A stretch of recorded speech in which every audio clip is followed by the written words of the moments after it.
ছায়া, ইতিহাস ও পরিবেশ, জি.কে. পাহাড়ি ও ডক্টর সুভাষ বিশ্বাস। অধ্যায় 2, সংস্কার, বৈশিষ্ট্য ও পর্যালোচনা। এই অধ্যায়ের অনুশীলনের প্রশ্নের উত্তরগুলি দেখে নাও।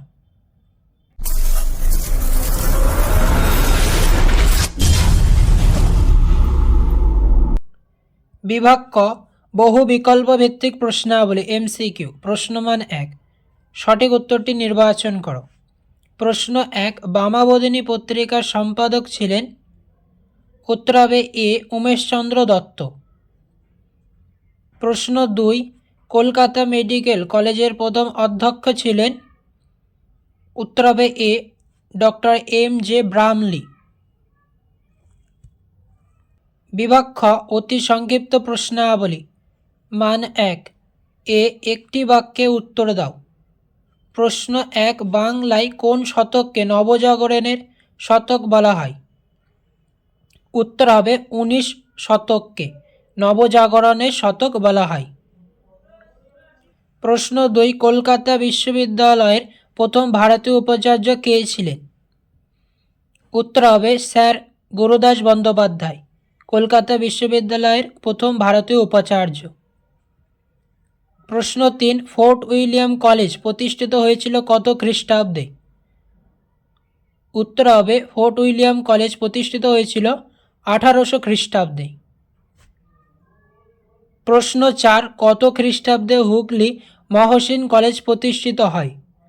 উত্তর হবে 1836 খ্রিস্টাব্দে হুগলি মহসিন কলেজ প্রতিষ্ঠিত হয়।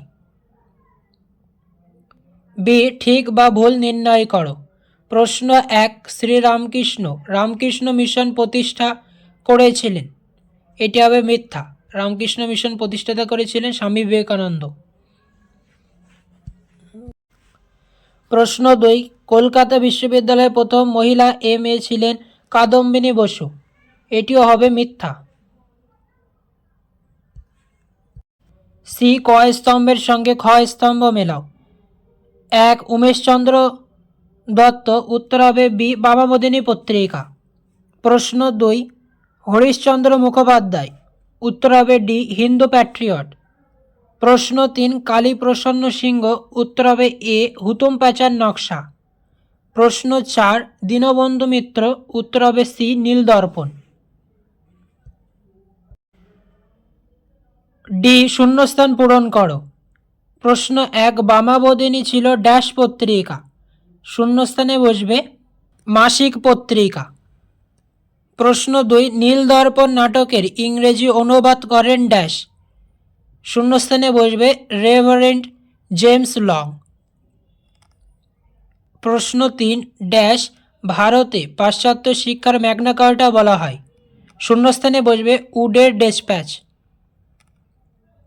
প্রশ্ন 4, ভারতীয় উপমহাদেশের প্রথম মহিলা কলেজ হল ড্যাশ কলেজ? শূন্যস্থানে বসবে বেথুন কলেজ। ই, নিম্নলিখিত বিবৃতিগুলির সঙ্গে সঠিক ব্যাখ্যাটি নির্বাচন করো। বিবৃতি, রামমোহন রায় লর্ড আমহার্স্টকে চিঠি লিখেছিলেন 1823 খ্রিস্টাব্দে। ব্যাখ্যা, ক, সতীদাহ প্রথা বন্ধের অনুরোধ জানিয়ে। খ, ভারতে পাশ্চাত্য শিক্ষা বিস্তারের আবেদন জানিয়ে। গ, ভারতে সংস্কৃত শিক্ষা বিস্তারের আবেদন জানিয়ে। ব্যাখ্যা, খ, ভারতের পাশ্চাত্য শিক্ষা বিস্তারের আবেদন জানিয়ে।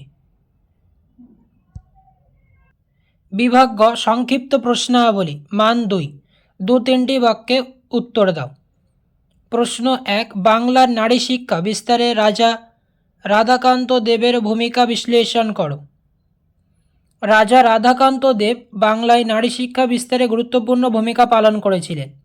তিনি স্ত্রী শিক্ষা বিধায়িনী সভা প্রতিষ্ঠা করেন এবং মেয়েদের জন্য বিদ্যালয় স্থাপনে উদ্যোগী হন। তিনি বিধবাদের পুনরায় বিবাহের বিরোধিতা করলেও নারী শিক্ষার প্রয়োজনীয়তা উপলব্ধি করেছিলেন। প্রশ্ন 2, ভারতবর্ষীয় ব্রাহ্ম সমাজ বিভক্ত হলো কেন? ব্রাহ্ম সমাজের সদস্যদের মধ্যে মতপার্থক্য এবং দেবেন্দ্রনাথ ঠাকুরের নেতৃত্বে আদি ব্রাহ্ম সমাজ ও কেশবচন্দ্র সেনের নেতৃত্বে ভারতবর্ষীয় ব্রাহ্ম সমাজ গঠনের কারণে এটি বিভক্ত হয়েছিল। বিশেষ করে কেশবচন্দ্র সেনের কন্যা এবং কোচবিহারের মহারাজের অপ্রাপ্তবয়স্ক পুত্রের বিবাহ নিয়ে বিতর্ক চরম আকার ধারণ করেছিল। প্রশ্ন 3, মেকলে মিনিট কি? এর উত্তর হবে মেকলে মিনিট হল 1835 সালে লর্ড মেকলের দ্বারা লিখিত একটি প্রস্তাবনা, যা ভারতে ইংরেজি শিক্ষা প্রবর্তন এবং প্রাচ্য শিক্ষার পরিবর্তে পাশ্চাত্য শিক্ষাকে প্রাধান্য দেওয়ার সুপারিশ করেছিল। এটি ভারতের আধুনিক শিক্ষার ভিত্তি স্থাপন করেছিল।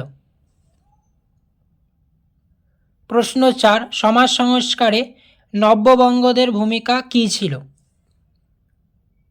এর উত্তর হবে নব্যবঙ্গ বা ইয়ং বেঙ্গল গোষ্ঠী হিন্দু সমাজের কুসংস্কার, জাতিভেদ প্রথা এবং ধর্মীয় গোঁড়ামির বিরুদ্ধে সোচ্চার হয়েছিল। তারা নারী শিক্ষা, বিধবা বিবাহ প্রচলন এবং সামাজিক ন্যায় বিচারের জন্য আন্দোলন করেছিল।